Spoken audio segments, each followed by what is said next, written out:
శుక్లాంబరధరం విష్ణుం శశివర్ణం చతుర్భుజం ప్రసన్నవదనం ధ్యాయేత్ సర్వవిఘ్నోపశాంతయేత్. గురుర్బ్రహ్మా గురుర్విష్ణుః గురుర్దేవో మహేశ్వరః గురుః సాక్షాత్ పరబ్రహ్మ తస్మై శ్రీగురవే నమః. వ్యాసాయ విష్ణురూపాయ వ్యాసరూపాయ విష్ణవే నమో వై బ్రహ్మనిధయే వాసిష్ఠాయ నమో నమః. కూజంతం రామ రామీతి మధురం మధురాక్షరం ఆరుహ్య కవితాశాఖాం వందే వాల్మీకికోకిలం. శృతిస్మృతిపురాణానాం ఆలయం కరుణాలయం నమామి భగవత్పాదశంకరం లోకశంకరం. వాగర్ధావివ సంపృక్తౌ వాగర్ధప్రతిపత్తయే జగతః పితరౌ వందే పార్వతీపరమేశ్వరౌ. సూక్తిం సమగ్రయతున స్వయమైవ లక్ష్మీః శ్రీరంగరాజమహిషీమధురైః కటాక్షైః. వైదగ్ధ్యవర్ణగుణగుంభనగౌరవైర్యాం కండూలకర్ణకుహరాः కవయోధయంతి. అయమోర్ధ్వపుండ్రమజహన్మకుటం సునాసం మందస్మితం మకరకుండలచారుగండం బింబాధరం బహుళదీర్ఘకృపాకటాక్షం. శ్రీవేంకటేశముఖమాత్మని సన్నిధత్తాం. విమలపటీ కమలకుటీ పుస్తకరుద్రాక్షశస్తహస్తపుటీ కామాక్షి పక్ష్మలాక్షి కలితవిపంచీ విభాసి వైరించీ. మనోజవం మరుతతుల్యవేగం జితేంద్రియం బుద్ధిమతాం వరిష్టం వాతాత్మజం వనరయూధముఖ్యం శ్రీరామదూతం శిరసా నమామి. ఆపదామపహర్తారం దాతారం సర్వసంపదాం లోకాభిరామం శ్రీరామం భూయో భూయో నమామ్యహం. నారాయణం నమస్కృత్య నరం చైవ నరోత్తమం దేవీం సరస్వతీం వ్యాసం తతో జయముదీరయేత్. హరి ఓం. పరమేశ్వర స్వరూపైన సభకు నమస్కారం.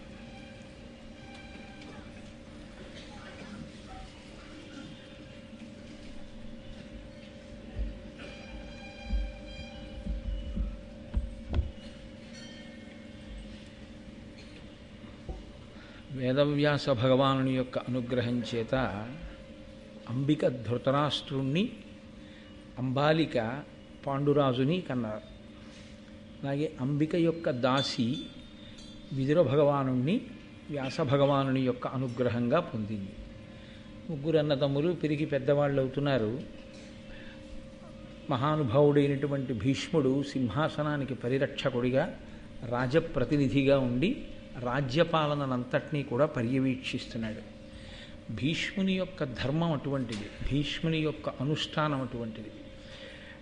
ఈ భాగవతం కానీ ప్రత్యేకించి భారతం కానీ దేని కొరకు వచ్చాయి అంటే ధర్మాన్ని పట్టుకున్నటువంటి వాడు ఏ స్థితిని పొందుతాడు అనేటటువంటిది వివరణ చేయడం కోసమే వచ్చాయి. అది అన్నిటికన్నా అత్యంత ప్రధానమైనటువంటి విషయం.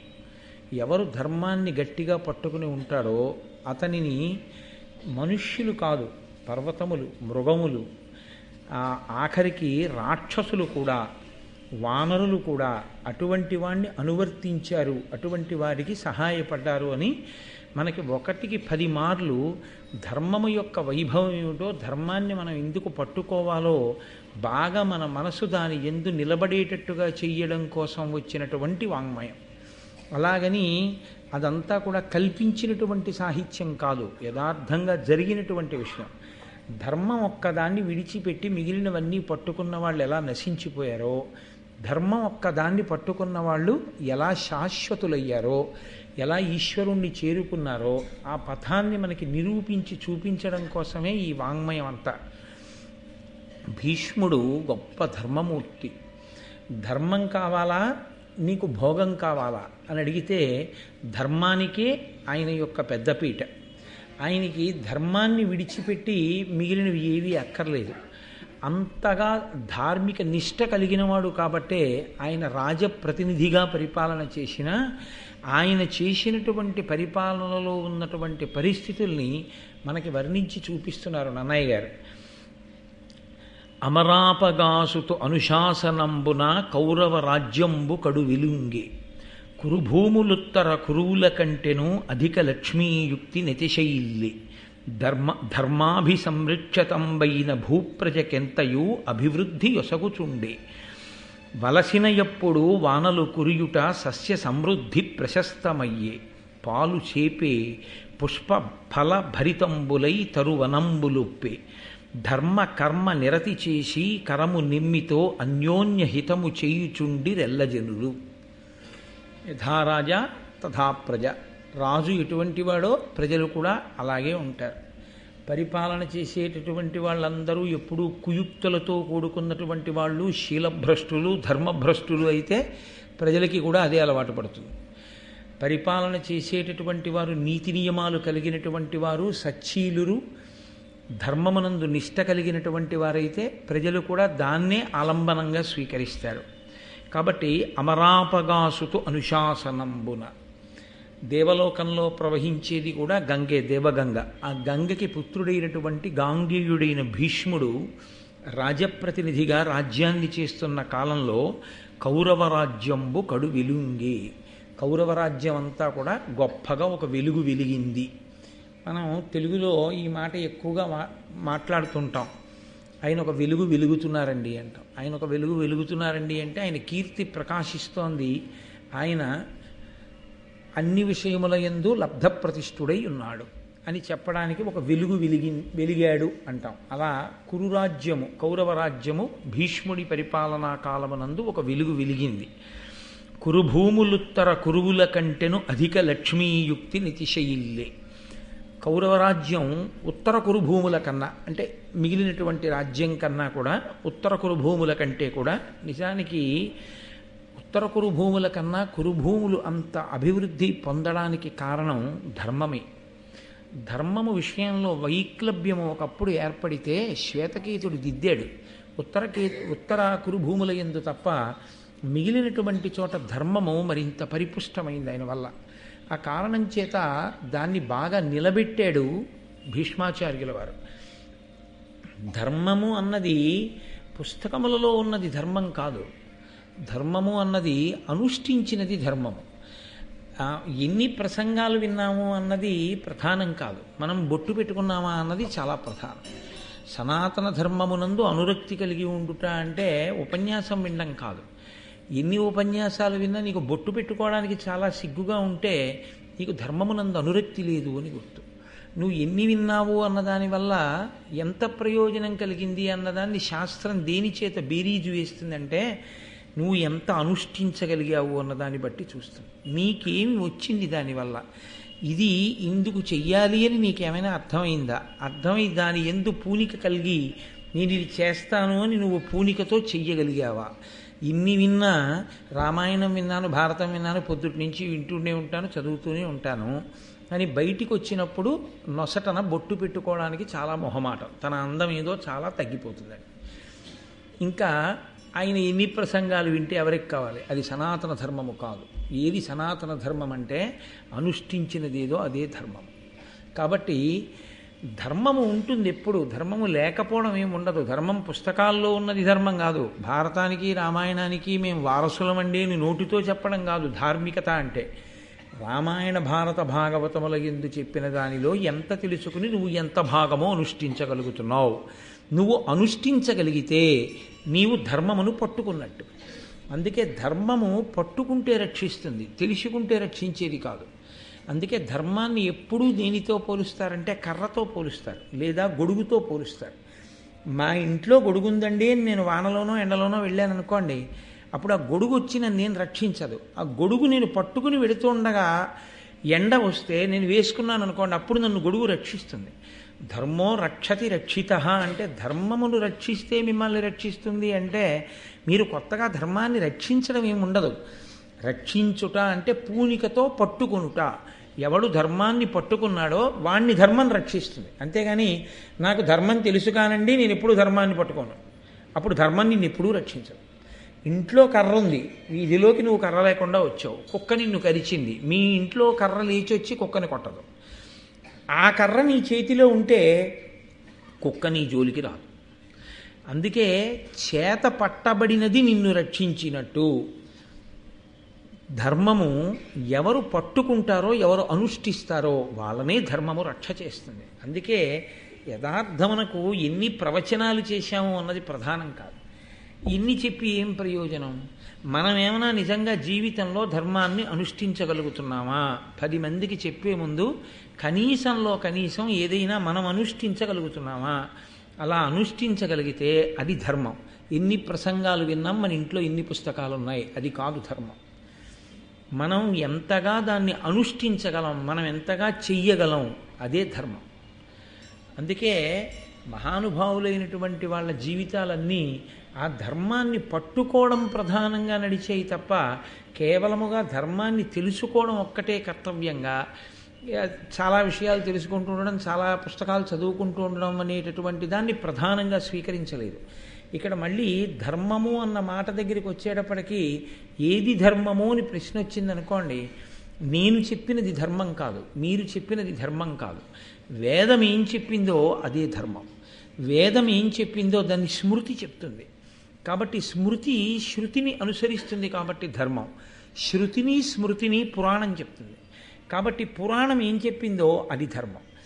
ఎందుకు పురాణ ప్రవచనం వింటారు అంటే, ఎప్పుడో జరిగిపోయింది కదా, ఇప్పుడు వింటే ఏమిటి ఫలితం అంటే, అది విన్నప్పుడు ఓహో వాళ్ళు ఇలా ప్రవర్తించకపోవడం వల్ల ఫలానా వాళ్ళు దెబ్బతిన్నారు, ధర్మాన్ని పట్టుకున్నటువంటి వాళ్ళు శాశ్వతులయ్యారు లోకంలో. తప్ప ధర్మమును విడిచిపెట్టేసిన వాళ్ళందరూ కూడా నశించిపోయారు. అందుకే ఆ ధర్మము ఎన్ని రకాలుగా మారుతుంటుందో, మీకు మిగిలినటువంటి విశ్వాసములకు సనాతన ధర్మమునకు ఉండేటటువంటి చాలా పెద్ద తేడా ఎక్కడొస్తుందంటే, ఆ ధర్మము మిమ్మల్ని ఎప్పుడూ ఇలాగే ఉండు అని చెప్పదు. ధర్మము మీ స్థితిని అనుసరించి మీకు ధార్మిక ప్రయోజనములు సాధించడానికి వీలుగా ధర్మము మారుతూ ఉంటుంది.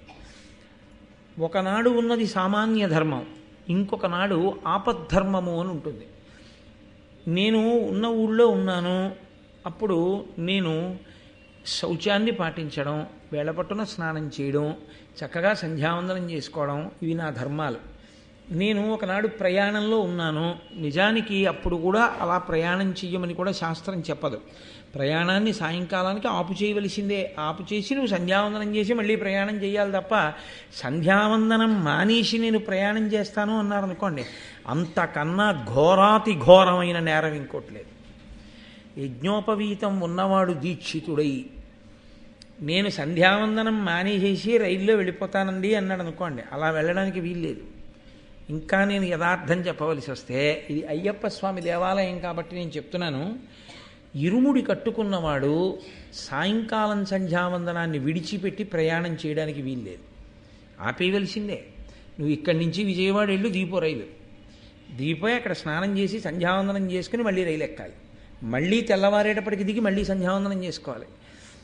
నేను కొంతమంది మహాపురుషుల్ని నా కుమార్తె వివాహానికి ఆహ్వానించాను. వాళ్ళు వివాహానికి రావడం కోసమని అంచెలంచెల మీద వచ్చారు. అప్పుడు వాళ్ళ దగ్గర నుంచి వచ్చిన ఫోన్లు బట్టి వాళ్ళకి వాహనాలు ఏర్పాటు చేయడం కూడా అయింది. వాళ్ళు సాయంకాలం సూర్యాస్తమయం అయ్యే వేళటికి దిగిపోయారు, ప్రయాణం ఆప్ చేసేసి వాళ్ళకి తెలుసున్న గృహానికి వెళ్ళి సంధ్యావందనం చేసుకున్నారు. అందుకే దేవాలయాల్లో పెద్ద పెద్ద అరుగులు ఉంటాయి.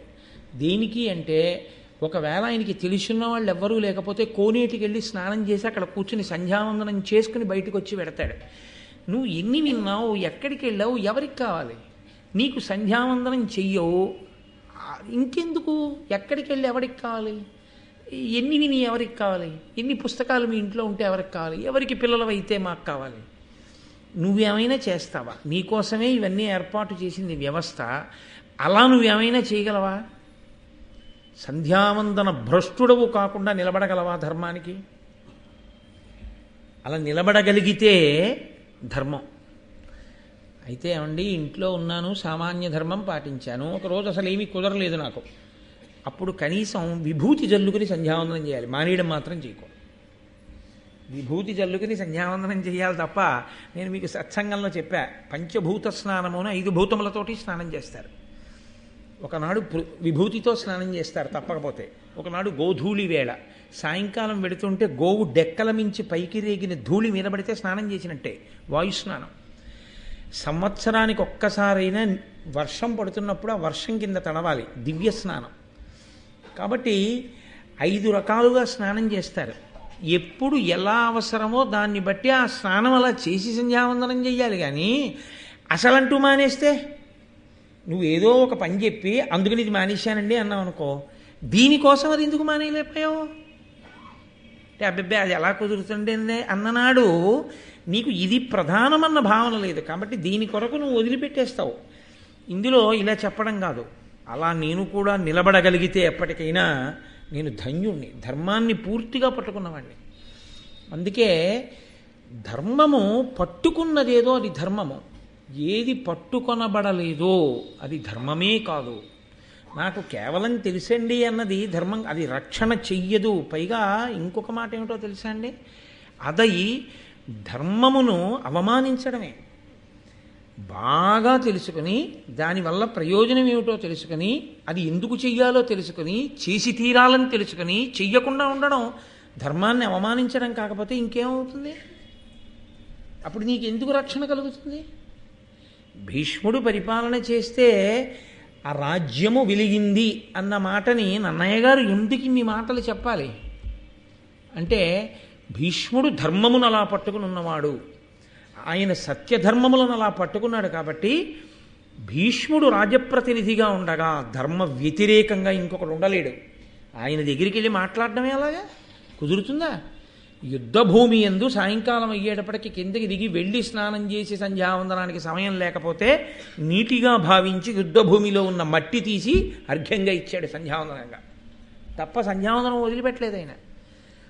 అటువంటి ధర్మాత్ముడు, అంతగా వేదాన్ని పట్టుకున్నవాడు, అంతటి సత్య నిరతి కలిగినటువంటి వాడు, దానికి అడ్డొస్తే పెళ్ళినే వదిలిపెట్టేశాడు, రాజభోగాన్నే వదిలిపెట్టేశాడు, సింహాసనాన్నే వదిలిపెట్టేశాడు.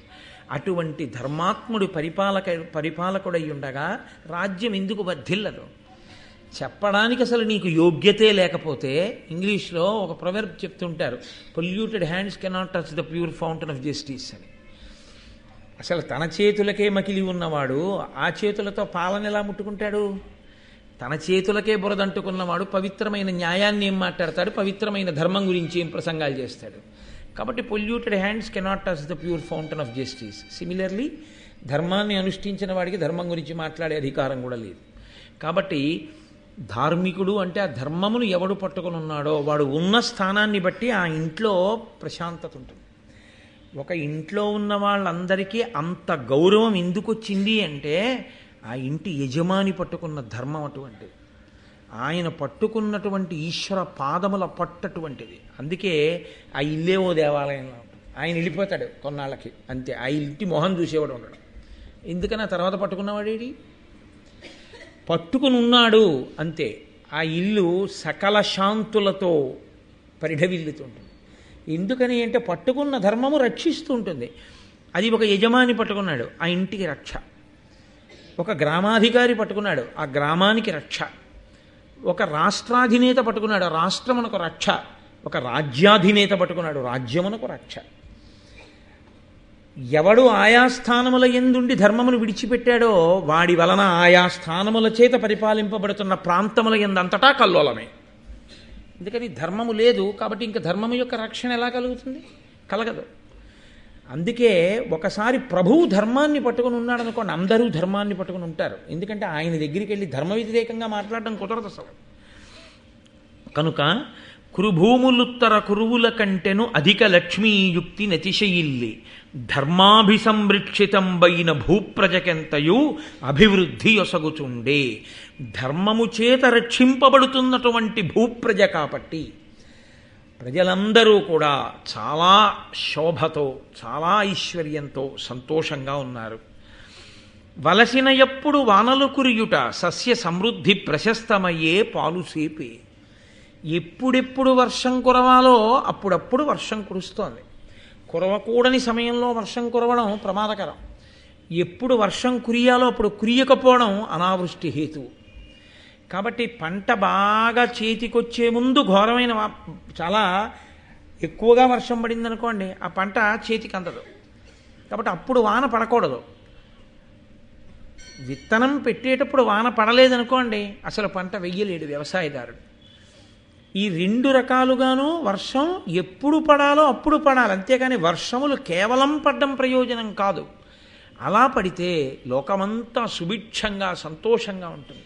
నిన్ననే కదూ ఆ మహాతల్లి సత్యవతీదేవి చెప్పుకుంది వ్యాస భగవానుడితో, సింహాసనం మీద ప్రభువు కూర్చోకపోతే వర్షములు పడవు, ఏవి బ్రతకడానికి దొరకాలో అవి ఎక్కువ ధరలకి దొరుకుతాయి, ఏవి దొరకకూడదో ప్రజలకి అవి లోకమంతటా అన్ని చోట్ల దొరకడం ప్రారంభమవుతాయి, ధరల యందు తేడాలు వస్తాయి. దానివల్ల లోకములో ఎవరు శాంతి పొందరయ్యా, సింహాసనం ఖాళీగా ఉండకూడదు, అందుకని త్వరగా సంతానమును పొందాలి అంబిక అంబాలిక అని అడిగింది. వాళ్ళు అంత ధార్మిక నిష్ఠతో అటువంటి ఆలోచనతో ఉండేవారు. కామోపభోగము వారి ప్రయోజనము కాదు. అందుకే ఒకసారి సింహాసనం మీదకి వారసుల్ని ఇచ్చాడు, వ్యాస భగవానుడు వెళ్ళిపోయాడంతే. ఒకసారి ఆ వారసుల్ని అందించారు, అంబిక అంబాలికకి మళ్ళీ ఆ తలంపు కూడా లేదంతే. అంత ధార్మిక నిష్టకి వాళ్ళు కట్టుబడి ఉండగలిగేవారు. కాళిదాస మహాకవి రఘువంశ కావ్యం చేస్తూ ఓ మాట అంటాడు, అంత గొప్ప ఇక్ష్వాకు వంశం రఘువు పుట్టిన తర్వాత రఘువంశం ఎందుకు అవ్వాలి అన్నాడు. అంటే ఆయన ఒక మాట చెప్పాడు, రఘువు యొక్క గొప్పతనం చెప్తూ ఆయన త్యాగాయ సంభృతార్థానాం సత్యాయ మితభాషిణాం యశసే విజిగీషూణాం ప్రజాయై గృహమేధినాం అన్నాడు. ఆయన త్యాగాయ సంభృతార్థానాం, దండయాత్ర చేసి సంపాదించేవాడు, దేని కొరకు అంటే దానం చేసేయడానికి. సత్యాయ మితభాషిణాం, ఆయన ఎక్కువ మాట్లాడేవాడు కాదు. ఎందుకని అంటే ఎక్కువ మాట్లాడితే అసత్య దోషం వస్తుందేమోనని తక్కువ మాట్లాడేవాడు. యశసే విజిగీషూణాం, దండయాత్రలు చేసేవాడు కీర్తి కొరకు ప్రభువుగా. ప్రజాయి గృహమేధినాం, ఆయన ఒక గృహస్థుగా ఉన్నాడు ధార్మికమైన సంతానమును పొందటం కొరకు మాత్రమే. అందుకే అంతటి మహాత్ముడై పరిపాలించాడు కాబట్టి ఇక్ష్వాకు వంశము రఘువంశమైంది. మనకి సనాతన ధర్మానికి ఉన్న గొప్పతనం ఏమిటంటే పురుషార్థములు 4, అందులో ఒకటి చిట్ట చివర చేరవలసినటువంటి స్థితి. ధర్మ అర్థ కామ మోక్షములలో 4వ దాన్ని పట్టుకోవడానికి ఏమి ఉండదు, 4వది పొందబడుతుంది. కాబట్టి మిగిలిన 3 దేనికి అంటే 4వ దాన్ని పట్టుకోవడానికి. యథార్థమునకు 4వ దాన్ని పట్టుకోవడానికి అడ్డొచ్చేవేవి అంటే మధ్యలో ఉన్నటువంటి 2, 3 అర్థ కామ, ఈ 2. ఎందుకంటే ధార్మికమైన సంపాదన ఉండదు, ధార్మికమైన ఖర్చు ఉండదు, ధార్మికమైన కోరిక ఉండదు, ధార్మిక సాధనములు అనుసరించి కామమును తీర్చుకోవడం ఉండదు. అందుకే మన వాళ్ళు నిజానికి పురుషార్థముల యందు ఈ అర్థము కామము ధర్మంతో ముడిపడడమే మోక్షమును పొందడానికి కారణం. ఆ ధర్మం అన్నది మొట్టమొదట వస్తుంది. అందుకే అసలు దేవాలయాల్లోకి వెళ్ళినప్పుడు మనం అంటూ మళ్ళీ ప్రత్యేకమైన కోరిక అక్కర్లేదు. ధర్మార్థ కామ మోక్ష చతుర్విధ పురుషార్థ ఫల సిద్ధ్యర్థం అని అడగమని ఋషులే గృహస్థుకి నిర్ణయం చేసేశారు. అదొక్కటి చెప్తే చాలు, అన్నీ వస్తాయి. అదొక్కటి కాకుండా ధర్మమన్న మాట పక్కన పెట్టి అక్కర్లేని కోరికలన్నీ దేవాలయాల్లో కోరడం వల్లే అశాంతులు వస్తాయి. అందుకని మనం ఏం కోరక్కర్లా, మనకేం కావాలో అన్నిటినీ వాళ్ళు 4 మాటల్లో చెప్పేశారు. ధర్మార్థ కామ మోక్ష చతుర్విధ పురుషార్థ ఫల సిద్ధ్యర్థం అని చెప్తే చాలు. కాబట్టి ఆయన ధర్మమును రక్షించాడు. లోకంలో ఉన్న ప్రజలందరూ ధర్మము చేత రక్షింపబడ్డారు. కావలసినప్పుడు వానలు కురిశాయి, చక్కగా పంట పండింది, పాడి కావలసినంత పాడి దొరికింది. అందుకే మనం ఎప్పుడు చెప్పినా సనాతన ధర్మం యొక్క గొప్పతనం ఏమిటంటే శం ద్విపదే శం చతుష్పదే అంటారు. ఈ లోకములో 2 కాళ్ళు ఉన్నటువంటి వాళ్ళందరూ సుఖముగా ఉండుగాక, మనుష్యులందరూ అందులోకి వచ్చేస్తారు తప్ప మేము ఎలా చెప్తున్నామో అలా మాట వినేవాళ్ళు, మేము పెట్టిన ప్రసాదాలు మాత్రమే తినేవాళ్ళు, వాళ్ళకే ఈ ప్రార్థన ఫలించుగాక అలా ఉండదు సనాతన ధర్మంలో. సనాతన ధర్మం ఎప్పుడు విశ్వం పుష్టం గ్రామే అస్మిన్ అనాతురం, లోకమంతా బాగుండాలి. ఎవరో ఒక ఆయనకి తెలియలేదు అమాయకత్వం, ఆయనకి కూడా ఈశ్వరానుగ్రహం కలిగి ఆయన ఈశ్వరుడు యొక్క వైభవమును తెలుసుకోవాలి అంతే. అంతేకాని ఒకడు పాడైపోవాలి అని కోరుకున్న ఉత్తరక్షణంలో ఏ కారణం చేత నువ్వు కోరుకున్న నువ్వు పాడైపోయావా లేదా ముందు? అసలు మన ధర్మశాస్త్రానికి ఉన్న గొప్పతనం అంతా అక్కడ ఉంటుంది. ఇది నాది అని నేను అన్నప్పుడు నేను దేన్ని చూపించి నాది అన్నానో అది ఇతరుల చేత కూడా నాది అనబడుతుంది. కానీ నాది అన్న బంధాన్ని పెంచుకుని నేను పాడైపోతుంటాను. నేను నా భార్యని చూపించి నాది అన్నాను అనుకోండి, అదో వ్యామోహం, మా అబ్బాయి చూపించి నాది అమ్మ, వాడికి అమ్మగా వ్యామోహం. నా అల్లుడు చూపించి నా అత్తగారు, అతనికి నా అత్తగారు అనేటటువంటి అనుబంధం. దాని యందు అభిమానం ఉన్నవాళ్ళు ఉంటే ఏదో మాకు తల్లి లాంటిది ఒక అనుబంధం. నాది నాది నాది అని ఇంతమంది కట్టుకుంటున్న తాడు యొక్క రూపం మారినా కట్టుకుంటున్న తాటి చేత అది కాదు కట్టబడుతున్నది, కట్టుకున్న వాళ్ళందరూ కట్టబడుతున్నారు. ఆఖరికి అది ఎవరి నాది? తల్లికి, కొడుకుగా తల్లికి ఎక్కువ నాదా, భార్యగా భర్తకి ఎక్కువ నాదా, ఈశ్వరుడికి తెలియాలి. కాదు, ఇంకా విచిత్రమైన ప్రాణం ఉన్న వాటి గురించి ఎందుకు, అసలు ప్రాణం లేని వాటి మీద ఉన్న వ్యామోహం ఎంత నాదితో పాడు చేస్తుందో తెలుసా అండి? ఈ మేడ నాదంటాడు, గుటుక్కున అయిపోయింది ఊపిరి. తర్వాత రోజు వాళ్ళ అబ్బాయి వెళ్ళి మున్సిపల్ ట్యాక్స్ కట్టాలి కదండి అని పేరు మార్చేసుకుని ఈ ఇల్లు నాది అంటాడు. అయ్యో పాపం, ఆయన అంత కష్టపడి కట్టాడు, నాది నాది అనేవాడు, దుట్టుడు నాదంటాడు, మా నాన్నగారు అనొచ్చు కదా అని ఆ ఇల్లు ఏమైనా ఓ ఇటక ఊడి కొడుతుంది అనుకుంటున్నారేంటి? ఏమీ అందం. కానీ నాది నాది అన్నవాడు పాడైపోయాడు. ఎప్పుడైనా వాడు అలా ఈశ్వరుణ్ణి చూపించి నేను వాడివాడిని అని ఉంటే బాగుపడిపోయేవాడు. అక్కడ వచ్చేస్తుంది ఇబ్బంది అంతా. కాబట్టి అర్థము ఎలా పాడు చేస్తుందో చెప్పడానికే అర్ధకామములను ధర్మంతో ముడేసుకో, నాలుగోదైన మోక్షం పొందుతావు. కాబట్టి ఇహమునందు ప్రయోజనాన్ని, పైన ప్రయోజనాన్ని, అసలు రెండు ప్రయోజనములు అక్కర్లేని పునరావృత్తి రహిత శాశ్వత శివ సాయుధ్య స్థితిని ఇవ్వగలిగినది ధర్మానుష్ఠానమే. అందుకని వాంగ్మయం ఎప్పుడు అదే మాట్లాడుతుంది, దాని వైభవాన్నే కీర్తిస్తారు నన్నయ్య గారు కూడా. కాబట్టి పుష్ప ఫలభరితంబులై తరువనంబులుప్పే, అరణ్యాలన్నీ కూడా లేదా చెట్లు ఎక్కడెక్కడున్నాయో అక్కడ పూలతో పళ్ళతో శోభస్కరంగా ఉన్నాయి.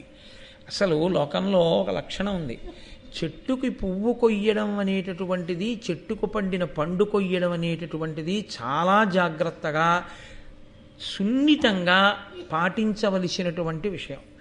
ఎందుకంటే ఓ చెట్టు పువ్వులు పూసింది అనుకోండి, ఆ చెట్టుకి ఒక్క పువ్వు లేకుండా రోజు ఆ చెట్టు పువ్వులు కోస్తున్నారనుకోండి, ఆ చెట్టు ఏం చేస్తుందంటే శాపవాక్కు విడిచిపెడుతుంది. ఎందుకంటే అది, దానికి ప్రాణం ఉందండి, అది దేవతాంశ కలిగినటువంటి చెట్లుంటాయి కొన్ని.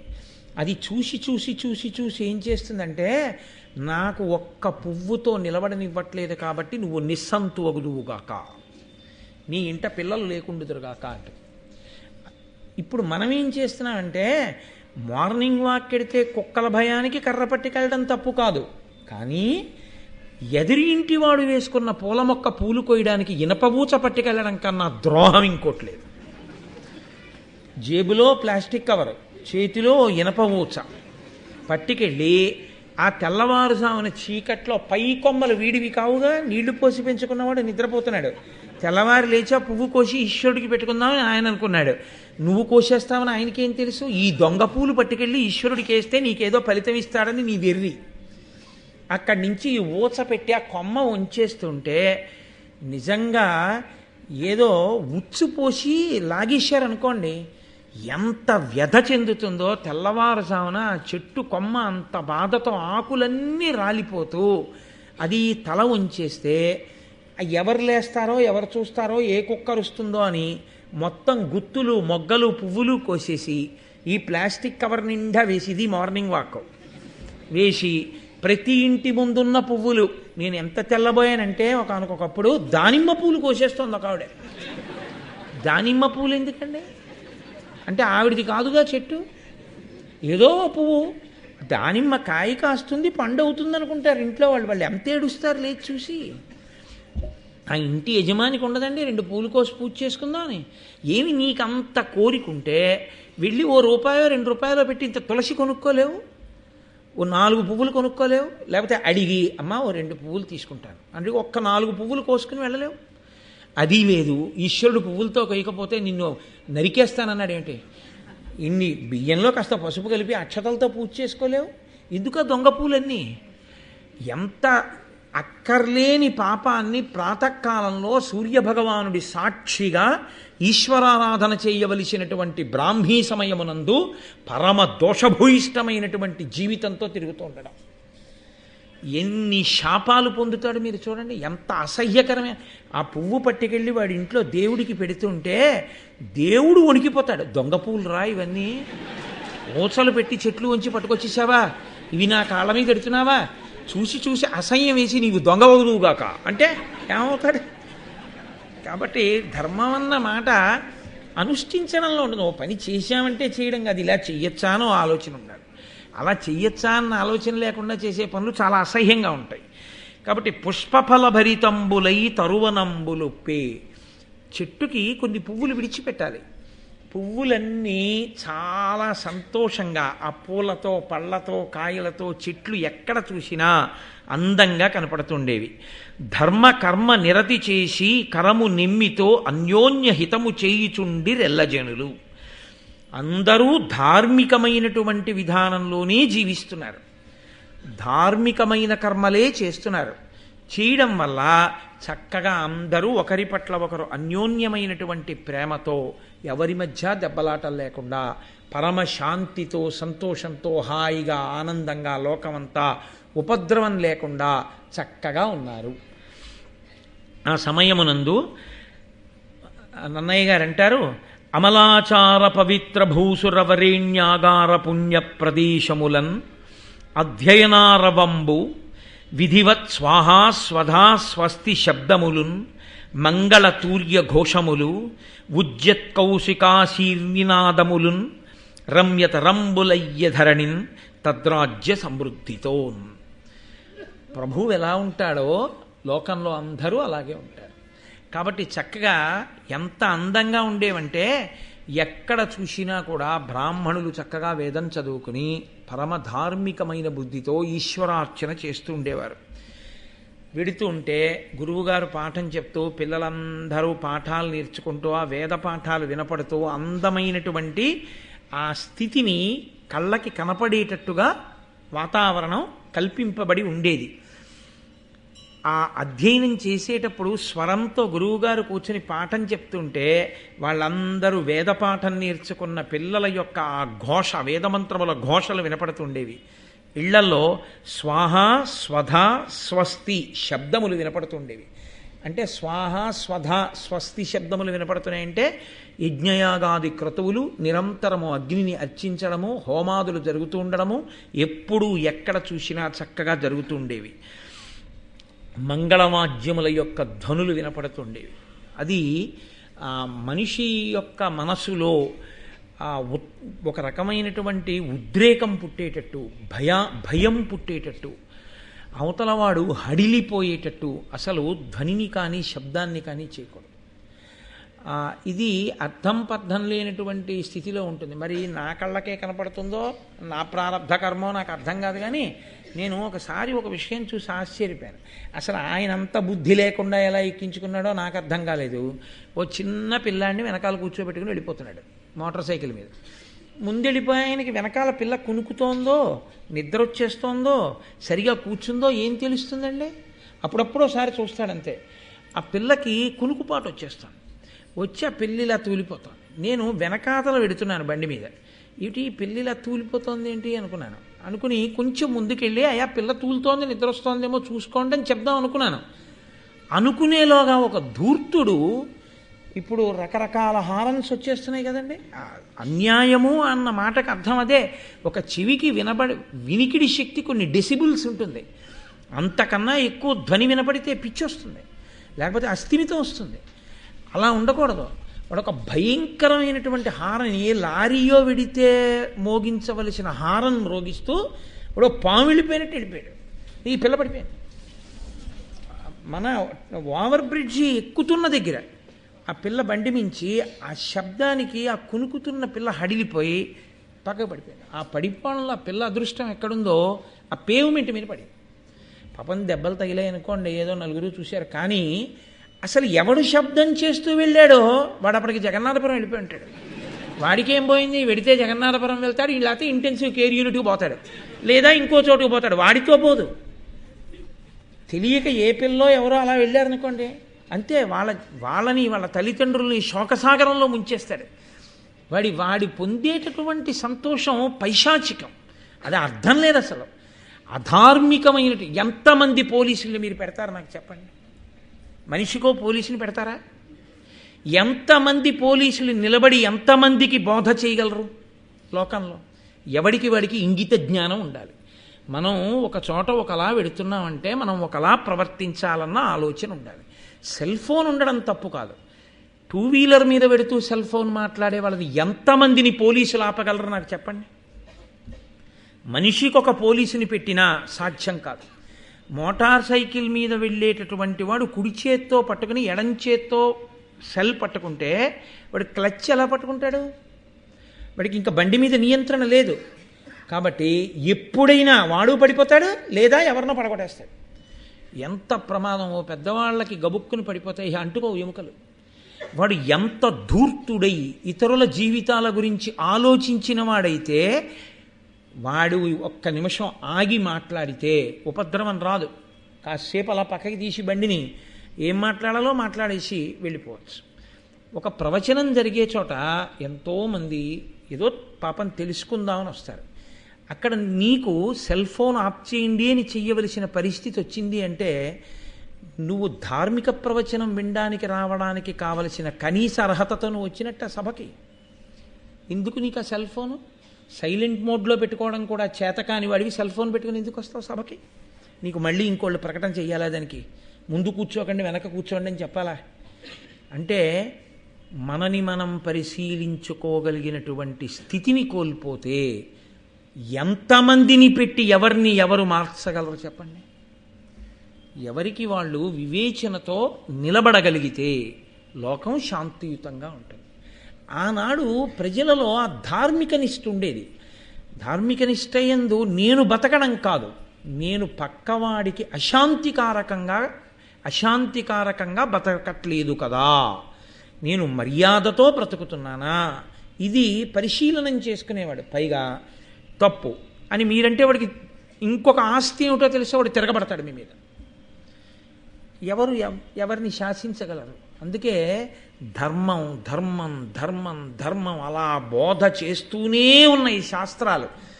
అలా అందరూ ధర్మాన్ని పట్టుకోవడం వల్ల ఒండరుల యందు ఒకరి గురించి ఒకరు ఆలోచించారు. తన పని అయిపోయిందా లేదా కాదు, నేను ఇలా ఉంటే పక్కవాడు ఏమైపోతాడని ఆలోచించేవారు. పక్కవాడు ఏమైపోతాడని ఆలోచించారు కాబట్టి ప్రశాంతంగా అందరూ జీవించారు. ఇవాళ నేను దాని గురించి కోపంగా మాట్లాడుతున్నానని మీరు అనుకోకూడదు. సెల్ ఫోను ఆఫ్టర్ ఆల్ ఒక వస్తువు అండి, దానికి ఏం ప్రాణం లేదు. అది దాని తప్పు కాదు. మీరు ఇవాళ పూర్వం ఒక ట్రైన్లో స్లీపర్ కోచ్లో బెర్త్ దొరికితే కొంతసేపు నిద్రపోయేవారు. ఇవాళ మీకు నిద్ర పట్టదు, ఎప్పుడూ మోగుతూనే ఉంటాయి, ఎక్కడో సిగ్నల్ అందకపోతే తప్ప. రాత్రింబవళ్ళు ఎవడో ఒకడు హలో హలో అని అరుస్తూనే ఉంటాడు. ఏమిటి పడుకుంటాడు పాపం? అందులో వ్యాధిగ్రస్తులు ఉంటారు. ఒక్క గౌతమి ఎక్స్ప్రెస్ ఎక్కితే అందులో నిజాంస్లో గుండెపోటు వస్తే చూపించుకోవడానికి నిమ్స్కి వెళ్తున్న వాళ్ళు ఉండొచ్చు, నీతో పాటు బెర్తల మీద పడుకుని. చెవిపోటుతో ఎక్కడికో వెడుతున్నవాడు ఉండొచ్చు. పగలంతా అలిసిపోయి లేకపోతే ఏదో చాలా బాధాకరమైన వాతావరణంలో ఉండి వెడుతున్నవాడు ఉండొచ్చు. ఏ తండ్రో తల్లో చచ్చిపోతే వచ్చి 11వ రోజు పూర్తి చేసి ఏడుస్తూ ఉద్యోగానికి పోతున్నవాడు ఉండొచ్చు. వాడు ఆ బడలికతో కాసేపు నిద్రపోతే వాడు తెల్లవారి ప్రశాంతంగా ఉంటాడు. ఏమి 9ంటికి నువ్వు ఎందుకు సెల్ ఆఫ్ చేయవు పడుకునేటప్పుడు? రాత్రల్లా ఎందుకు నీకు సెల్ ఆన్ చేసి ఉండడం? అప్పుడు ఎందుకు నీకు ఆ పిచ్చి పాటలు? అప్పుడు రాత్రి పాటలు వినడం ఏంటంటే రాక్షసులు ప్రవర్తించినట్టు. వెంకటాచలం పెడతాడు సెల్, ఇలా ఇలా వెతికి దొంగలకి వెతికినట్టు తీసేస్తే కూడా తెలియకుండా దాచుకు పట్టుకెళ్ళిపోతున్నాం. ఏమిటా అసలు? అది సెల్ ఫోన్ తప్ప మనుషులు తప్ప? ఒక్క సెల్ ఫోన్ని ఆధారం చేసుకుని మనిషి పక్కవాడి గురించి ఆలోచించకుండా ఇవాళ జీవిస్తున్న జీవన విధానాన్ని మీరు పరిశీలించండి. మన పిల్లలు, చిన్న పిల్లలు స్కూల్కి వెళ్ళిపోతుంటారు. వాడు ఏదో మాట్లాడుతుంటాడు, పిల్లలకి తెలియదు. ఇలా చేయి చూపించి తిరగడం వాడికి రాదు. వాడు తప్పు చేస్తే మన్నించవచ్చు. నువ్వు ఇలా పెట్టుకుని వెళ్తున్న వాడివి నువ్వేం చేయి చూపిస్తావు? నువ్వు చేయి చూపించలేవు. పిల్లకేమైనా అయిపోతే నువ్వు తేగలవా? మళ్ళీ ఆ ఇంటికి ఆ దుఃఖాన్ని నువ్వు తీర్చగలవా? తీర్చలేవు. ఆటోలు వాళ్ళు ఎక్కించారంటారు. నిన్ను ఎక్కమని ఎవడు చెప్పాడు? భానుగుడి జంక్షన్ దగ్గర చెయ్యి పెట్టేస్తావు, ఓవర్ బ్రిడ్జ్ దగ్గర చెయ్యి పెట్టేస్తావు, 5 అడుగులు నడిచి ఆటో స్టాండ్కి వెళ్ళవు, ఎక్కడ పడితే అక్కడ చెయ్యి పెట్టి ఆపుకి ఎక్కేది నువ్వు ఇచ్చే 4 రూపాయలకి. వాడు ఆపినా నేను ఎక్కను, స్టాండ్లో ఎక్కుతాను వెళ్ళు అని మీరంటే ఎవడో ఆపు. ఏది ధార్మిక నిష్ట? ఒకడి గురించి ఆలోచించే ప్రయత్నమే లేదు, ఎవడి పని వాడిది. అయినప్పుడు ఎలా శాంతి ఉంటుంది చెప్పండి? ఎంతమంది ఇంకా పోలీసులు కొట్టారనుకోండి, అతిగా ప్రవర్తించిన పోలీసులు, కొట్టలేదనుకోండి నిమ్మకి నీరెత్తి చోద్యం చూస్తున్న పోలీసులు. కాబట్టి ఏం చేయాలి వాళ్ళప్పుడు? మనకి భాష ఒకటి వచ్చింది, రాయడానికి పేపర్ ఒకటి దొరికింది, కాబట్టి ఏదైనా రాయొచ్చు, ఎలా అయినా మాట్లాడచ్చు. వాళ్ళందరూ వెళ్ళి మీ ఇష్టం వచ్చినట్టు ఉండండి అంటే మన బతుకేమవుతుంది? అది కూడా ఆలోచించుకోవాలి కదా. ఒకడు ఎంతమందిని నియంత్రిస్తాడు? నీ ధర్మాన్ని నువ్వు పట్టుకో, నువ్వు ప్రశాంతంగా ఉంటావు, నీ పక్కవాడు ప్రశాంతంగా ఉంటాడు. భారతాన్ని భీష్ముడు పరిపాలిస్తే బాగుందని వినకండి. మనం కూడా అలా బ్రతకచ్చు అని ఒక మార్గాన్ని తెలుసుకోవడానికి మనం బ్రతకవలసి ఉంటుంది కదండి. కాబట్టి అంతవరకు నా పరివేదనని సహృదయంతో అర్థం చేసుకోండి తప్ప నేను ఏ ఒక్కరిని వేలుపెట్టి చూపించానని కాదు. నాకు ఒక్కొక్కప్పుడు వెళ్తున్నప్పుడు వీటిని చూస్తుంటే అందులో ఇవన్నీ జ్ఞాపకానికి వస్తుంటే కొత్త కొత్త కొత్త కొత్తలు ఆడిపోతుంది. శాంతి శాంతి శాంతి అనుకుంటే వెళ్ళిపోతుంది. కాబట్టి మహానుభావుడు నన్నయ్య గారు అంటారు, స్వాహ స్వధా స్వస్తి శబ్దములు వినపడుతున్నాయి, ఎక్కడ చూసినా చక్కటి మంగళవాద్యధ్వనులు వినపడుతున్నాయి. ఒకళ్ళ మనసుకి బాధ కలిగించేవి, ఒకళ్ళ యొక్క శ్రవణేంద్రియము ఇబ్బంది పడేటట్టుగా అక్కడ ఎవ్వరూ ప్రవర్తించట్లేదు. తద్రాజ్య సమృద్ధితో ఆ రాజ్యమంతా మంచి వృద్ధిని పొంది ఉన్నది. రాజ్యము బాగుంది, ప్రజలు బాగున్నారు, అందరూ సంతోషంగా ఉన్నారు. ధృతరాష్ట్రుడు పెద్దవాడవుతున్నాడు, విదురుడు పెద్దవాడవుతున్నాడు, పాండురాజు పెద్దవాడవుతున్నాడు, భీష్ముడు స్వయంగా దగ్గరుండి ఆ పిల్లలకి విద్యాబుద్ధులు నేర్పిస్తున్నాడు. చక్కగా వాళ్ళు మంచి శీలం పొంది ఉండాలనేటటువంటి కోరికతోనే వాళ్ళని యోగ్యులుగా తయారు చేస్తున్నాడు. అయితే పాత్ర తాను ఒకటి ఉంటుంది, ఎంత మంచివాడు చెప్పినా పుచ్చుకోవడానికి నువ్వు ఒకటి సిద్ధంగా ఉంటే నువ్వు తలకెక్కేది. అది లేనప్పుడు ఎవడు చెప్తే మాత్రం ఏం ప్రయోజనం? అసలు విత్తనమే బండరాతి మీద ఉంటే ఎన్ని వర్షాలు పడితే అది మొలకెత్తుతుంది? అసలు విత్తనం మట్టిలో ఉంటే మొలకెత్తుతుంది, నీటి చుక్క తగిలితే. అదే బండరాతి మీద ఉంటే మొలకెత్తేది ఇప్పుడు, పైగా అది దానివల్ల ఉపయోగం ఏమి ఉండదు, పైగా నాని కూర్చుంటుంది అంతే అందులో. అలా ఆనాడు అందరూ సంతోషంగా ఉన్నారు, భీష్ముడు ఒక్కడే చాలా పరివేదనతో ఉన్నాడు. ఎందుకని? పాపం ఆయన ప్రారంధం ఒక చాలా చాలా పెద్ద సమస్య నుంచి వంశము గట్టెక్కింది. ఇప్పుడు ధృతరాష్ట్రుడు పాండురాజు, ఇంతకుముందు అలాగే ఇద్దరే, చిత్రాంగదుడు విచిత్రవీర్యుడు. ఇప్పుడు ఈ ఇద్దరికీ వివాహం జరగాలి. ఈ ఇద్దరికీ వివాహం జరగడం అంటే ఇంతకుముందు తాను అంబిక అంబాలిక అని తీసుకొచ్చాడు. సుక్షేత్రములను తీసుకొచ్చినా వాళ్ళకి భర్తల వలన పిల్లలు కలగలేదు. ముందే చచ్చిపోయాడు చిత్రాంగదుడు, పెళ్ళయ్యాక పిల్లలు పుట్టకుండా చచ్చిపోయాడు విచిత్రవీర్యుడు. అయినా మనుష్య ఆలోచన అన్నది కొంత భద్రత కొరకు ఆలోచన చేస్తుంటుంది కదండి. ఒకసారి ఏ దెబ్బ తిన్నాడో ఆ దెబ్బ నుంచి బయటికి వచ్చే ప్రయత్నంలో ఆలోచిస్తాడు. ఒకరికి మోదం, ఇంకొకరికి శాపం. భీష్ముడి ఆలోచన ఇలా ఉంటే మహానుభావుడు గాంధార రాజు అయినటువంటి సుబలుని యొక్క కుమార్తె గాంధారి, ఆవిడ మహాసౌందర్యవతి. ఆ తల్లి హిమాలయ పర్వత ప్రాంతమునందు పరమశివుడి గురించి ఘోరమైన తపస్సు చేసింది. పరమేశ్వరుడు ప్రత్యక్షమయ్యాడు. ఒక ఆడదాని జీవితంలో ఎన్ని ఉన్నా కేవలము వాటి వల్ల తృప్తి కొంతకాలము, శాశ్వతమైనటువంటి ఆనందము, పరిపూర్ణత అమ్మతనం చేత. కాబట్టి ఆమె పరమేశ్వరుణ్ణి వరం కోరింది. అదొక చిత్రమైన వరం. నా వలన ఇంత వంశాభివృద్ధి కలగాలి అని ఆవిడంది, నాకు 101 మంది సంతానం కలిగేటట్టు పరమేశ్వర అనుగ్రహించు. సత్సంతానమన్న మాట వాడలేకపోయిందేమో, సంతానమును కలిగేటట్టు అనుగ్రహించు. పరమేశ్వరుడు అన్నాడు తథాస్తు. ఇదే భీష్ముడికి తెలిసింది. గాంధారికి 101 మంది పిల్లలు కలిగేటట్టు వరం పొందింది. కాబట్టి వెంటనే గాంధారిని తీసుకొచ్చి ధృతరాష్ట్రుడికి ఇచ్చి పెళ్లి చేసేస్తే 101 మంది పిల్లలు పుడతారు. కాబట్టి ఇంక వంశం ఆగిపోవడం అన్న దరిద్రం ఉండదు. ఇప్పుడు ఆవిడి చేసిన తపస్సు ఆవిడికే శాపమై కూర్చుంది. జాత్యంధుడికి, కళ్ళు లేనివాడికి భార్య అవడానికి అది మార్గమైంది. కాబట్టి ఆయన సుబలునికి కబురు చేశాడు, మా వంశం తెలుసు, మహానుభావులు వేదవ్యాసుల వారి యొక్క అనుగ్రహంతో పుట్టిన బిడ్డలు తెలుసు. ఇదిగో ఈ ధృతరాష్ట్రునికి ఇచ్చి నీ కుమార్తెని వివాహం చేద్దాం అనుకుంటున్నాం, కాబట్టి నువ్వు నీ కుమార్తెని ఇవ్వవలసింది అని. ఈ కులము వివర్ధింపగా నాకు అభిమతము, ఏను వింటి నలినేక్షణ తానేక శతసుతుల పడయగా ఆ కన్యక వరము పడసే అటే హరుచేతన్.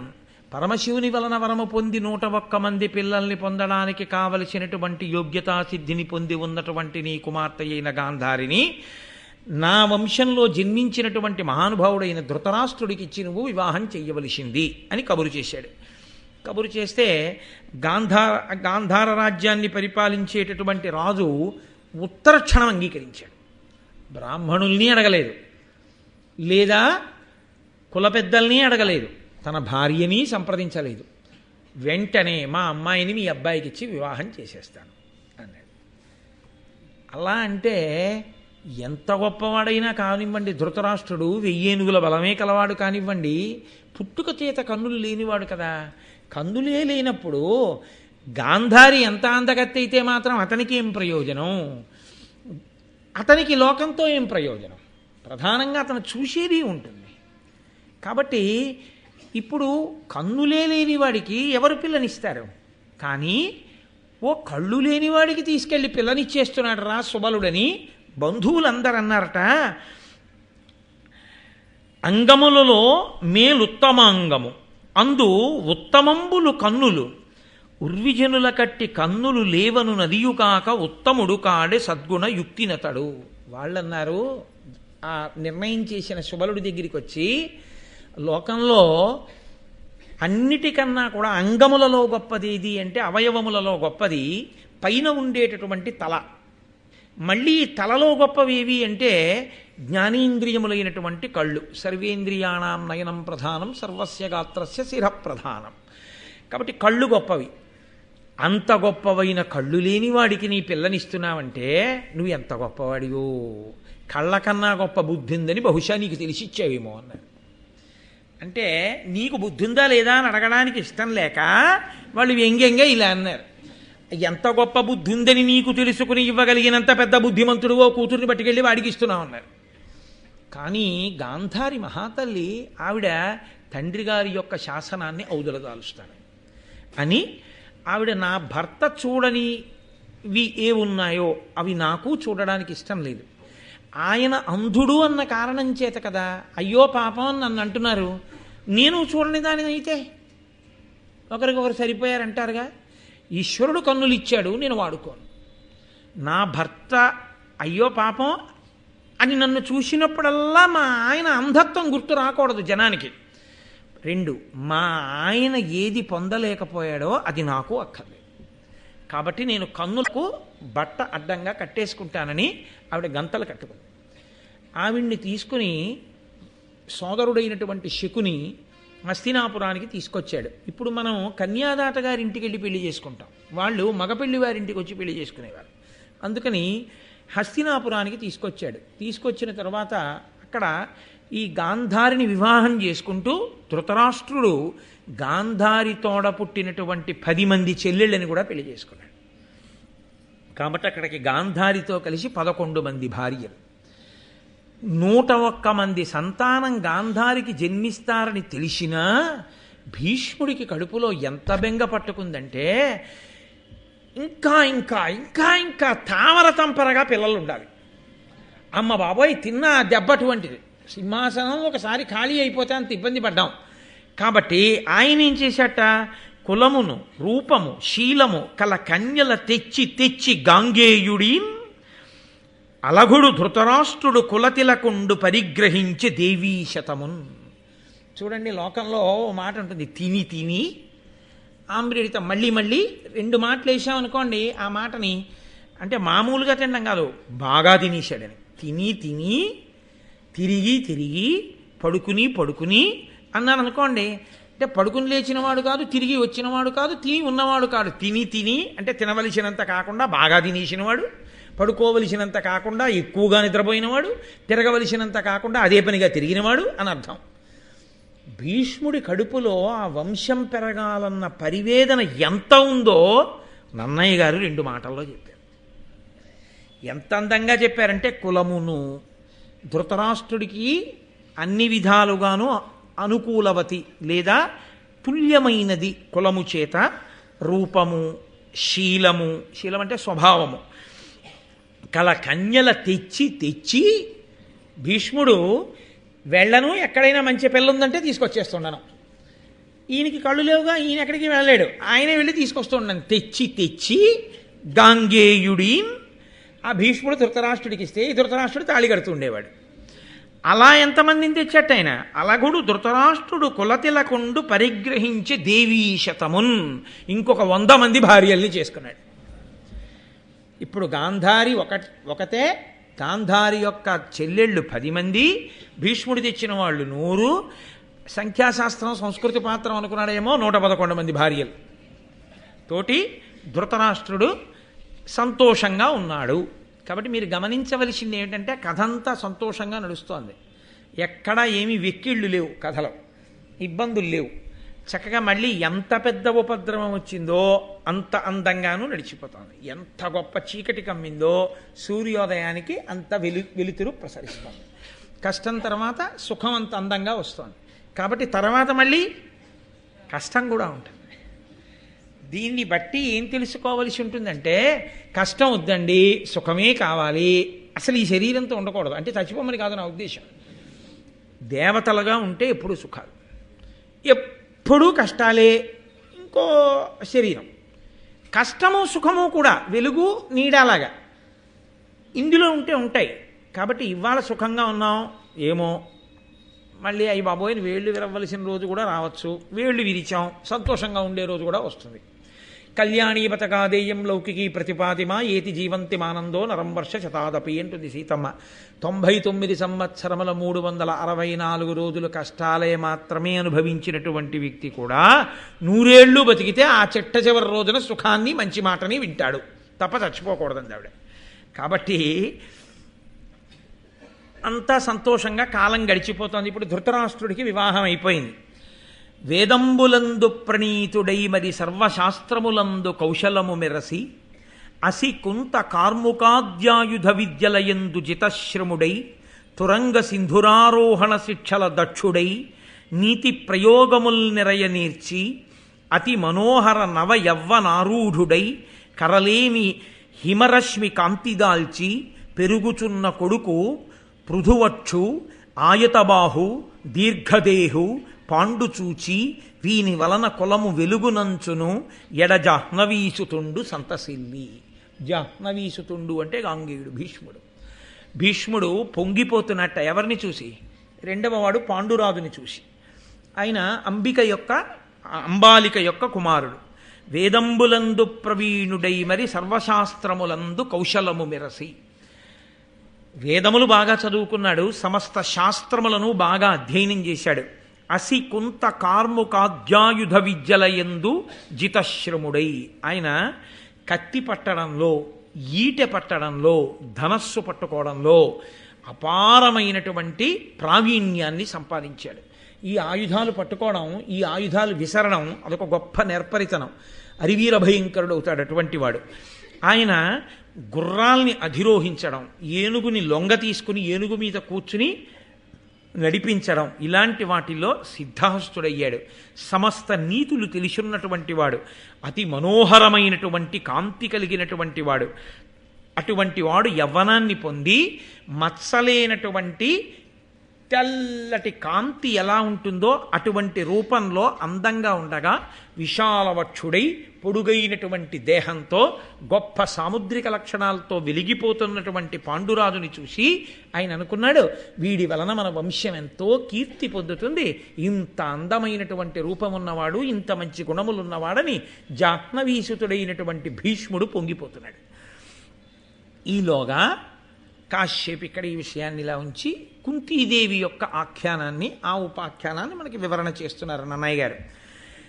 యాదవకల విభుడగు శూరుడను ఆతడ ఆత్మ తనూజలయందు పెద్దదానిని అంబుజముఖి ధవళాక్షి వసుదేవ చెలియలిన్ పృథా అను చెలువన్ ప్రీతిన్ తన మేనయత్త నందనుండు అపుత్రకుడైన ఆ కుంతి భోజన కర్ధితోడ కూతుగానిచ్చిన కోమలి ఆతని ఇంట తానుండి అనేక విప్రవరులకు అతిథి జనులకు అవారితముగ తండ్రి పనుపున ఇష్టాన్నదానమనర చేయుచున్న దుర్వాసుడన్ సిద్ధమౌని వచ్చే అతిథి అయి భోజన వాంఛ చేసి.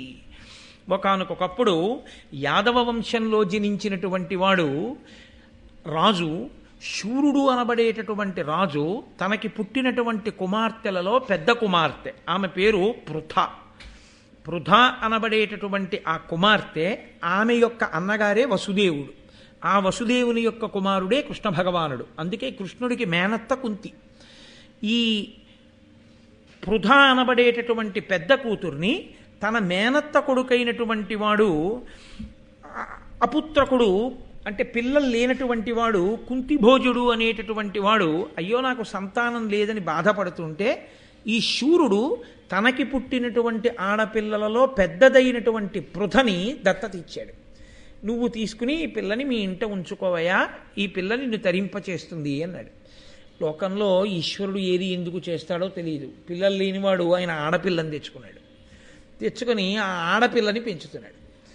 ఆ పిల్ల ఏం చేస్తూ ఉంటుంది అంటే, నాన్నగారి ఇంట్లో ఉండి, నాన్నగారి ఇంట్లో అంటే కన్న తండ్రి కాడు, పెంచిన తండ్రే ఇంకా తండ్రి కాబట్టి కుంతి భోజుని యొక్క కుమార్తె కాబట్టి ఆమెకి కుంతి అని పేరు వచ్చింది.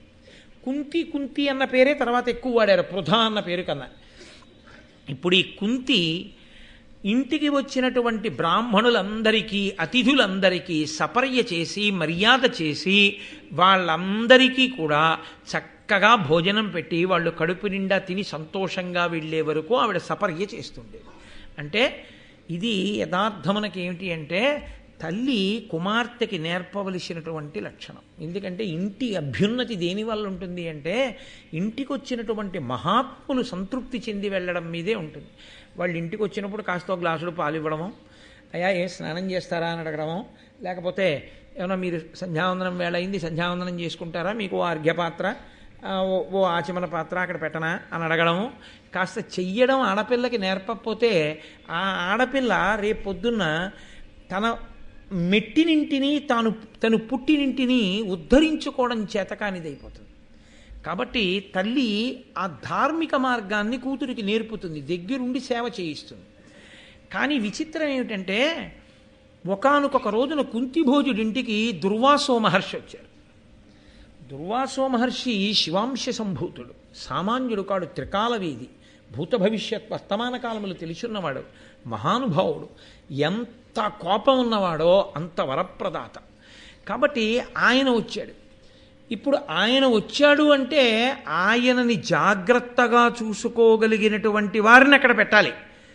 అలా జాగ్రత్తగా ఆయనకి కావలసినవి అమర్చగలిగినటువంటి శ్రద్ధ కలిగిన వారిని పెట్టలేదనుకోండి, ఆయన కోపం రాజు మీద కూడా తిరుగుతుంది.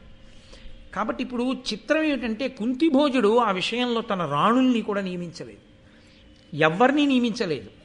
తన దత్తపుత్రిక అయినటువంటి కుంతీదేవిని దానికి నియమించి అంటే చిన్నతనం నుంచి ఆ పిల్ల యొక్క ఓర్పు అటువంటిది. ఆ పిల్లకి పరమేశ్వరుడు ఆ లక్షణాన్ని ఇచ్చి పంపించాడు.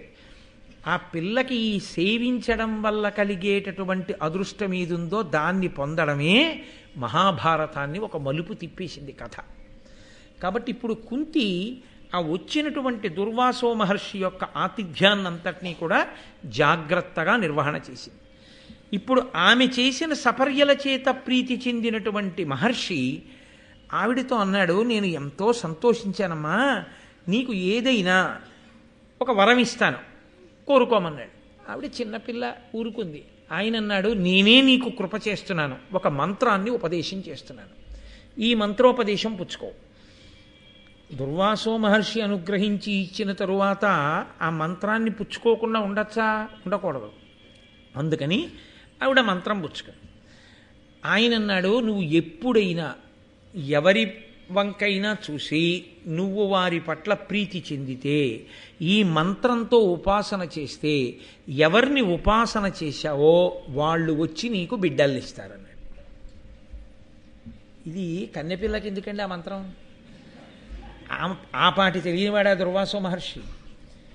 ఈ మంత్రం ఇప్పుడు ఇచ్చి వెడితే దీనివల్ల మహాభారత కథని 2 పాయలుగా తిప్పడానికి అవకాశం ఉంటుంది.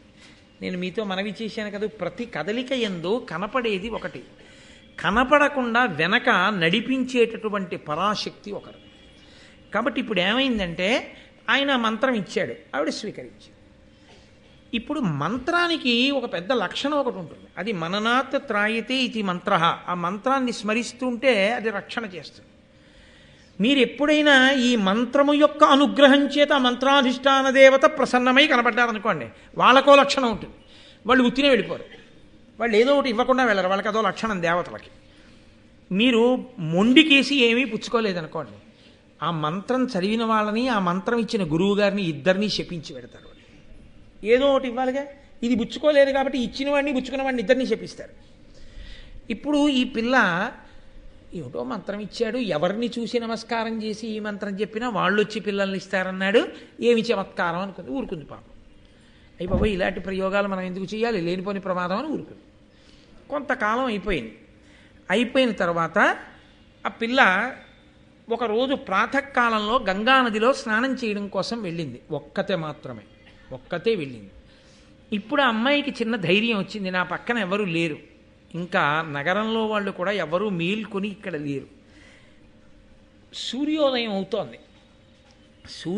అవుతోందన్న మాట మీరు సామాన్యంగా తీసుకుంటే నేను ఒప్పుకోను. సూర్యోదయం అనేటటువంటిది మీరు జీవితంలో ఎప్పుడైనా అనుభవిస్తేనే, సూర్యోదయం అన్నది ఎప్పుడైనా వర్ణన చేసినప్పుడు మీరు లోపల సంతోషాన్ని పొందగలరు. ఎప్పుడైనా అటువంటి ప్రసన్నమైనటువంటి మనస్సుతో భగవద్భక్తితో సూర్యోదయాన్ని మీరు వీక్షించాలి. సూర్యోదయాన్ని వీక్షించడం అంటే ఎక్కడ పడితే అక్కడ వీక్షిస్తే అందం ఉండదు. ఎక్కడ సముద్రం ఉంటుందో ఆ సముద్రం ఉన్న ఊళ్ళో మీరు ఆ ఇసుకలో కూర్చుని సూర్యోదయాన్ని చూస్తేనే ఆ అందం. విశాఖపట్నంలో ఉపన్యాసాలు చెప్పడానికి వెళ్ళాలి అంటే నాకు అత్యంత ప్రీతికి కారణం, విశాఖపట్నంలో ఏదో ఒక రోజు తప్పకుండా తెల్లవారుజామున వెళ్ళి సముద్రపుటుడిని ఇసుకలో కూర్చుని ఆ సూర్యోదయాన్ని చూడడం కోసం వెడుతూ ఉంటాను. అసలు నిజంగా అది నోటి మాటలతో చెప్పేది కాదు, అంత అద్భుతమే ఆవిష్కరింపబడుతుంది. పూర్వదిక్కునందు అసలు ఆయన వస్తున్నప్పుడు ఉంటుంది, ఎక్కడికి వస్తున్నాడో మీరు పట్టుకోవడానికి కొద్ది క్షణాల సమయం ఇస్తాడు. ఎక్కడికి వస్తున్నాడో పట్టుకునే లోపల వెలుతురు వస్తుంది. నిజంగా ఏదో చేతులు ఇట్నుంచి చాచి అటువైపుకు పట్టుకున్నట్టు ఆ వచ్చే ముందే తూర్పు దిక్కు నుంచి పశ్చిమ దిక్కు వరకు ఎరుపు పడుతుంది. అది ఒక్క ఆకాశంలో పడుతుంది, సముద్రం మీద పడదు. అది విచిత్రం ఆ ఎరుపు. ఆయన వస్తాడు, వచ్చి మొదట గోచరించినప్పుడు స్ఫుటంగా పెట్టుకున్న కుంకంబొట్టు ఎలా ఉంటుందో అలా వస్తాడు. అసలు ఆ రూపం చూసి తీరాలి, కొద్ది క్షణములు ఉంటుంది అంతే. ఆ ఎరుపుతనం వచ్చినప్పుడు మాత్రం నీటి మీద ఆయన ఎక్కడ ఉదయించాడో అక్కడి నుంచి మీరు కూర్చున్న వరకు ఎర్ర సారికొకటి పడుతుంది, దట్టమై. అది ఆ నీళ్లు కదులుతుంటే ఎర్ర సారికి అందం ఉంటుంది, ఎంత అందం అంతే. కొద్ది క్షణాల్లో నారింజ రంగులోకి వెళ్ళిపోతాడు. ఆ నారింజ రంగులోకి వెళ్ళిపోతే నీటి మీద ఉన్న ఎరుపుతనం కరిగిపోవడం మొదలైపోతుంది, మెల్లిగా వ్యాప్తి చెంది ముగ్గు చెరిగిపోయినట్టు మెల్లగా చెరిగిపోతుంది. అంతే, నారింజ రంగులోంచి బంగారం రంగులోకి వెళ్ళిపోతాడు అంతే. ఇక మీరు ఈ కంటితో ఇలా చూడలేరు. ఇక గుండ్రంగా ఏదో బ్లేడు పెట్టి కాగితాన్ని కోస్తే ఎలా ఉంటుందో ఆకాశం మధ్యలో అలా వస్తాడు. ఇంకక్కడి నుంచి దుర్నిరీక్షుడు, ఇక చూడడం కుదరదు, వెలుతురు వచ్చేస్తుంది.